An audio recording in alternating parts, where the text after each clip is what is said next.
क्या कारण रहा है कांग्रेस से बीजेपी में आने का? एक तो भारतीय जनता पार्टी की विचारधारा से प्रभावित होकर मैं भारतीय जनता पार्टी में शामिल हुआ हूँ। और इससे पहले मैं महाराज साहब के साथ भी रहा हूँ। कांग्रेस पार्टी में जब मैं था तो महाराज साहब के साथ ही जुड़ा हुआ था, और महाराज साहब के साथ मिलकर मैंने बहुत सारे ऐसे काम किए कांग्रेस पार्टी के लिए जिनमें मेरे पिताजी जो सहकारिता के पितृपुरुष कहलाए जाते थे, और कॉपरेटिव सेक्टर में उनका जो योगदान रहा, उस योगदान की निष्फलता को देखते हुए मुझे भी वहाँ पे जो सम्मान मिलना चाहिए था कांग्रेस पार्टी में, वो कभी मिला नहीं। मुझे ऐसा लगा कि भारतीय जनता पार्टी एक ऐसी पार्टी है जहाँ एक छोटे से छोटे कार्यकर्ता को सम्मान भी दिया जाता है और उन्हें उत्साहित भी किया जाता है। तो ऐसी भारतीय जनता पार्टी की विचारधारा से प्रभावित होकर मैं भारतीय जनता पार्टी की सदस्यता ग्रहण की। और भाई साहब, आगे किस प्रकार से आप चुनाव प्रचार में पार्टी के साथ रहेंगे? हमारे सामाजिक गांव हैं जहां मेरे पिताजी का और मेरा खुद का अपना एक होल्ड है, और पहले भी मैंने तुलसी सिलावट जी के साथ में उनको साथ काम किया था।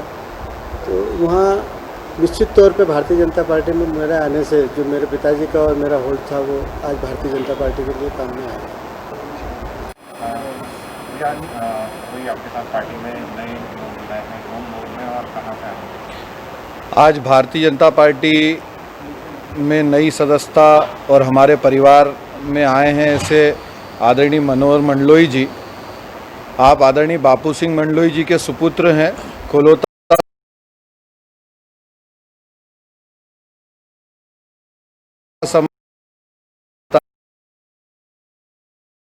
है पूरा कलोता समाज और मध्य प्रदेश में ही उनकी एक अपनी ख्याति रही है बापू सिंह मंडलोई जी की।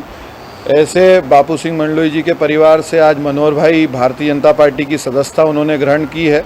निश्चित तौर पे उनके आने से हमें बल मिलेगा। भारतीय जनता पार्टी को सांवेर विधानसभा में और अन्य अन्य क्षेत्र में कलोता समाज का एक बहुत बड़ा नाम, एक बहुत बड़ी आवाज़ आदरणीय बापू सिंह मंडलोई जी के परिवार से आज मनोहर जी हमारे साथ भारतीय जनता पार्टी परिवार में शामिल हुए हैं। क्या साबित चुनाव में आपके साथ चुनाव प्रचार में भी नहीं? निश्चित तौर पे मनोहर जी का अपना संपर्क सब दूर है। कोलोता समाज में एक हर्ष और खुशी की लहर है। भारतीय जनता पार्टी परिवार में इनके आने के बाद हमारे परिवार को इससे शक्ति मिलेगी, भारतीय जनता पार्टी को इससे फ़ायदा मिलेगा।